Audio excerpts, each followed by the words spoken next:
Hey guys, welcome to Reviewsday Tuesday, where I review books I've recently read and liked and try and recommend some awesome books for some people who like to read. Today's pick is The Giver by Lois Lowry. It was awarded the John Newbery Medal in 1994 for distinguished contribution to children's literature. However, I would not consider this a children's book. Perhaps young people's fiction, but children's? No. This book follows the life of 12-year-old Jonah, who lives in this utopian society where they've eradicated all pain and differences and everyone is the same. Everyone has equal rights. Babies are raised communally until they're a year old, at which case they are given to families based on chemistry. Everyone's husbands and wives are chosen for them by council. They have communal birthdays at the start of every year, where all the children born in the year before that grow up a year and go up a year in school, and on their 12th birthday they are given their assignment for their future job. Now Jonah's really nervous about his assignment because he doesn't know what job he's going to get, because he's sort of just an all-around person. He volunteers in all sorts of places, he enjoys all sorts of activities, so he doesn't have a specific place where he knows that he's going to be placed. Jonas is assigned the role of the receiver of memory, which he's never really heard of, but it means that this guy, the old guy, the giver, who is the old receiver of memory, will literally lay his hands on him and transfer to him the memories of the past, because in this book there's only sameness, so there's no pain, there's no memory of war, there's no knowledge or books or history. Everyone only knows what's going on with their generation. He's never even heard of the concept of grandparents, because as soon as the children grow too old to live with their parents, the parents go to live in this place called the Home of Childless Adults, and he's never even had this concept of having parents of parents. There are some other things in this book that are kind of disturbing, including the lack of differentiation between things like sounds and music and color. One of the big plot points is that before Jonas starts receiving memory, he doesn't see color. It's been trained out of human beings.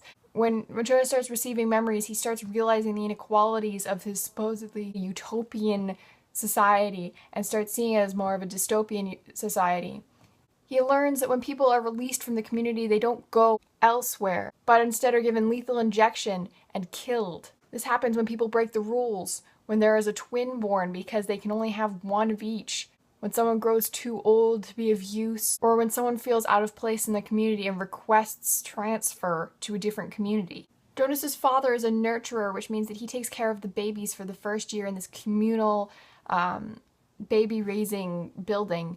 But one of the babies, named Gabriel, is not doing so well. But Jonas's father thinks that he can nurse Gabriel back to health, so he takes him home with him, and Jonas becomes attached to the baby while he lives with him for the next year and receives memory from the giver. Jonas takes Gabriel with him when he decides he's going to leave the community because he doesn't want this baby that he has now lived with for a year and saw grow and enjoyed living with and loved, to be released from the community, which means killed. Jonas is a really good protagonist because you empathize with him, and he's learning and growing, and a really good,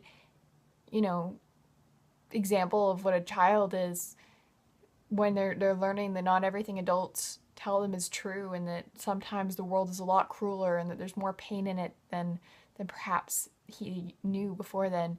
And he's very much disillusioned in this book, but I enjoyed it a lot. I thought it was a really good story, and I thought it was a very good read, and I thought it was well written, and yeah, definitely deserved this stamp of approval right here. It's super interesting to read this book because it shows us how people deal with learning about the things that we take for granted. For instance, loving your family, or knowing where you came from, or knowing about history and learning from the lessons of the past rather than being told what to do at every minute of every day. It's a really weird book, but it's also really good, and I enjoyed reading it a lot. I don't think it was too childish, even though it won the Newbery Medal. I feel like it taught a really good lesson, and there's 4 other books that take place in the same universe written by Lois Lowry, and I plan on reading those at some point because this was a really interesting read and I enjoyed it a lot. This book is being turned into a movie, and at first I was really skeptical because it looked like it was being made in color, which kind of defeats the purpose of a whole entire plot point where the characters in the book don't see color until the giver gives Jonah that ability. But I just watched a preview for it and it actually looks really good, and it does look like they're doing at least the beginning of the movie in black and white, so yeah, that's gonna be exciting and I can't wait to see it because it looks awesome. So yeah, I recommend this book to anyone who wants something simple but also really deep to read. You can read this book multiple times and still get different lessons out of it, so I recommend it highly. Okay, bye.